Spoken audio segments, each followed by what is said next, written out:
Halo saudara, kita jumpa lagi pada materi morfologi. Nah, sebelumnya kita sudah berbicara tentang analisis morfologis berbasis morfem.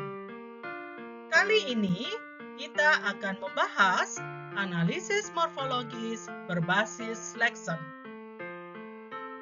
Pada pengertian analisis morfologis, Anda juga sudah mengetahui bahwa analisis morfologis terbagi dalam 3, yaitu analisis morfologis berbasis morfem, analisis morfologis berbasis leksem, dan analisis morfologis unsur langsung dan unsur bawahan. Nah, sekarang apakah yang dimaksud dengan analisis morfologis berbasis leksem? Ya, saudara, analisis morfologis berbasis leksem adalah analisis yang didasarkan pada prinsip hubungan paradigmatik antar leksem dalam suatu bahasa.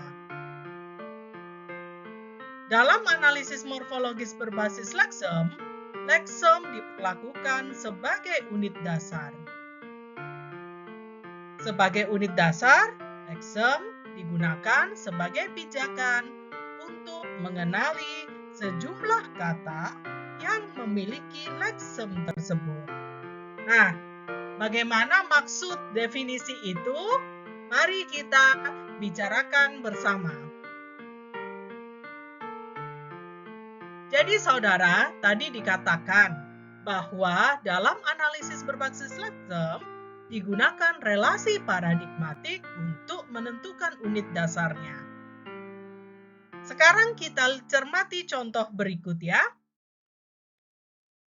Nah, di sini ada kata sama. Kemudian ada kata bersama, ada kata kebersamaan, ada kata menyamakan, dan ada kata kesamaan. Sekarang, bagian manakah yang sama dari 5 kata ini? Ya, Anda benar. Yang sama adalah sama. Ini karena kebetulan katanya sama ya. Begitu ya. Jadi akhirnya sama menjadi sama begitu. Ya, baik saudara. Kita kembali ke sini ya. Jadi yang sama ini adalah yang ditebali. Kita lihat ini ada bentuk ya atau unsur yang sama, ada unsur yang sama dari kata sama, bersama, kebersamaan, menyamakan, dan kesamaan. Yaitu sama yang ditebali ini ya. Sehingga kita menemukan leksem dasarnya yaitu sama. Jadi 5 kata ini memiliki leksem dasar yang sama, yaitu leksem dasar sama. Nah, selain itu, kita bisa menemukan apa? Karena sudah diketahui leksem dasarnya, maka kita juga bisa mengetahui non-leksemnya. Pada bersama berarti non-leksemnya adalah ber. Pada kebersamaan, maka non-leksemnya adalah kean dan ber. Menyamakan, non-leksemnya adalah menasal atau meng dan kan. Kesamaan, non-leksemnya adalah kean. Ya, jadi seperti ini ya saudara. Maka diperoleh leksem sama sebagai unit dasar. Maka pada kata kebersamaan kita juga memperoleh ya kean, ber, dan sama. Jadi ini merupakan unit pembentuk kata kebersamaan.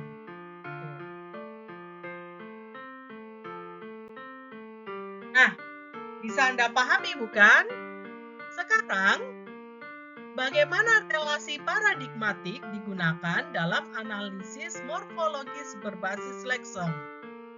Ya, tadi kita sudah membahas kata kebersamaan ya. Nah, dengan menggunakan tabel untuk analisis berbasis leksem. Jadi saudara, pada bagian yang tadi, ini kan semuanya menggunakan leksem sama ya, ada unsur leksem sama pada tiap kata ini. Nah, tetapi unsur non-leksemnya berbeda. Yang ini bersama menggunakan atau terdapat unsur non-leksem ber. Kebersamaan mendapat unsur non-leksem ke-an dan ber. Begitu seterusnya. Nah, ini berarti ada substitusi, begitu ya, pada tiap-tiap kata ini. Nah, jadi ber, ke-an, kemudian menasal, dan kan, serta ke-an pada kesamaan, ini semuanya bisa dibubuhkan pada leksem dasar sama. Nah, dengan demikian, maka ini terdapat relasi paradigmatik. Jadi, ini adalah relasi paradigmatik. Nah, untuk apa relasi paradigmatik ini digunakan? Ya, seperti awal tadi. Ketika kita mencari kata-kata yang memiliki kemiripan dengan kata kebersamaan, kita menemukan kata bersama, menemukan kata menyamakan, menemukan kata kesamaan, kemudian menemukan kata sama. Nah, setelah itu kita membandingkannya. Setelah kita membandingkannya, maka kita menemukan leksem dasar, yaitu sama. Nah, inilah peran relasi paradigmatik dalam analisis morfologis berbasis leksem. Jadi, kita atau melalui relasi paradigmatik, kita bisa mengetahui atau bisa menentukan leksem dasar yang ada pada sebuah kata. Selain itu, kita juga bisa menemukan non-leksemnya. Jadi setelah kita bisa menemukan leksem dasarnya, maka tentu saja kita bisa menemukan non-leksemnya. Jadi seperti itu, saudara. Nah, kemudian, mengapa analisis morfologis berbasis leksem diperlukan? Sebelumnya kita sudah membahas analisis morfologis berbasis morfem. Nah, mengapa sih kok kita perlu juga analisis morfologis berbasis leksem?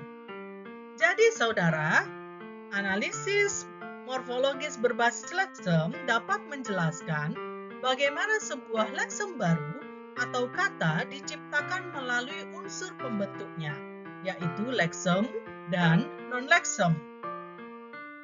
Kemudian, analisis morfologis berbasis morfem dan analisis morfologis berbasis leksem tidak saling bertolak belakang tetapi saling melengkapi. Nah, kalau Anda ingat pada bahasan kita tentang analisis morfologis berbasis morfem, misalnya dengan model IP, ya, kata kebersamaan ketika menggunakan model IP, maka harus dipisahkan unsur-unsurnya. Nah, kesulitannya adalah bagaimana kita bisa mengetahui pemisahan itu.